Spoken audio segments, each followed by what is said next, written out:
Bonjour, dans cette vidéo nous allons revenir sur la fonction de la main droite à la guitare. D'accord? Vous savez que pour jouer à la guitare j'ai besoin de mes deux mains, la main droite et la main gauche. D'accord? Que vous soyez gaucher ou bien droitier, vous aurez besoin de vos deux mains. Alors la main gauche sert à pincer les accords, faire les notes, etc. Mais la main droite pendant ce temps fait ce qu'on appelle les frappes. D'accord? La main gauche fait ce qu'on appelle les frappes. Alors lorsque je fais ça, je suis en train de frapper, je suis en train de faire la frappe au fait, avec la main droite. Donc d'une part c'est pour faire les frappes. Et il y a plusieurs types de frappes. Lorsque je fais ça, c'est vraiment une frappe normale, donc c'est un accord complet. Mais il y a également ce qu'on appelle les arpèges. Donc les arpèges c'est faire la frappe, mais au lieu de pincer toutes les notes en même temps, je les décompose en quelque sorte. Donc c'est comme un exemple d'arpège, regardez. Alors que je pouvais faire ça, c'est le sol.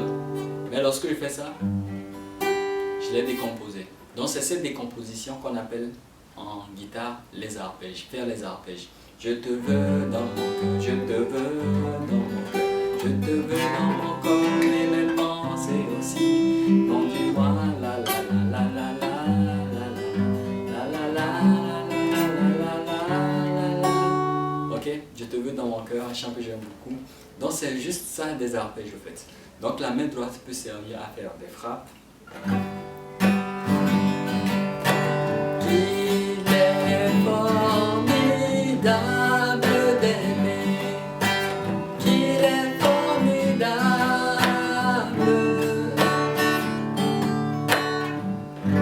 Ok, ça ce sont des frappes en fait, ce sont des frappes en termes d'accords. Et nous avons vu également les arpèges. Alors autre chose également importante au niveau de la main droite, c'est que je peux laisser légèrement les ongles au niveau de la main droite là, d'accord, légèrement, parce que pour certains sons, pour certains styles de son, c'est important que ce soit les ongles au fait qui fassent mieux gratter cette partie là, d'accord, donc ça ressonne plus. Alors je précise que la main droite on la positionne au niveau de ce qu'on appelle la rosace. La rosace c'est en quelque sorte surtout au travers duquel voilà, la résonance s'effectue au fait. Donc ce n'est pas ici, ce n'est pas au bout là, non, mais c'est au niveau de la rosace, ce petit trou là qui apparaît ici. Donc c'est ce qui permet que le son soit amplifié. D'accord? Alors autre chose également que nous pouvons faire avec la main droite, à part jouer avec sa propre main, nous pouvons utiliser cet instrument là qui s'appelle le médiateur. Et c'est ce que nous allons voir dans Alors qu'est-ce que c'est que le médiateur? Le médiateur c'est ce petit instrument que je tiens entre mes mains. Au fait c'est un élément essentiel pour un guitariste, notamment pour les débutants. Pour les débutants, c'est bien d'utiliser un médiateur. C'est grâce à cet instrument-là que je joue à la guitare, en fait, au niveau de ma main droite. Alors, il n'est pas toujours obligatoire, mais pour certaines guitares, c'est important de jouer avec un médiateur, notamment pour tout ce qui est solo, faire la guitare solo ou bien être soliste, nécessite un médiateur. Mais pour un guitariste normal, voilà, ce n'est pas chaque fois qu'on l'a, en fait, mais c'est toujours important avec le médiateur. Le son est beaucoup plus amplifié. Alors, la première des choses, je vais vous montrer comment tenir le médiateur. D'ailleurs, je précise déjà qu'il y a plusieurs variétés de médiateurs. Donc que ce soit leur taille, que ce soit leur forme, que ce soit la matière qui a servi à la production, c'est totalement différent en fait. Donc pour un début, vous n'avez pas encore besoin de tous ces détails. Je reviendrai là-dessus après. Mais comment tenir le médiateur pour jouer à la guitare? C'est très simple. Donc tout se passe au niveau de la main droite, n'est-ce pas? Nous l'avons compris. Donc je fais comme si je faisais un petit pouce de gemme. D'accord? Un petit pouce de gemme. Et je pose le bout, c'est-à-dire la partie aiguë du médiateur qui est en face de la caméra, là. Je le pose là, sur mon index, et je le bloque comme ça.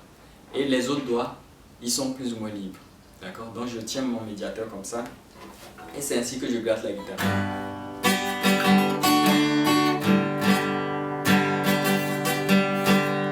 Ouais, avec le médiateur, le son est amplifié au fait.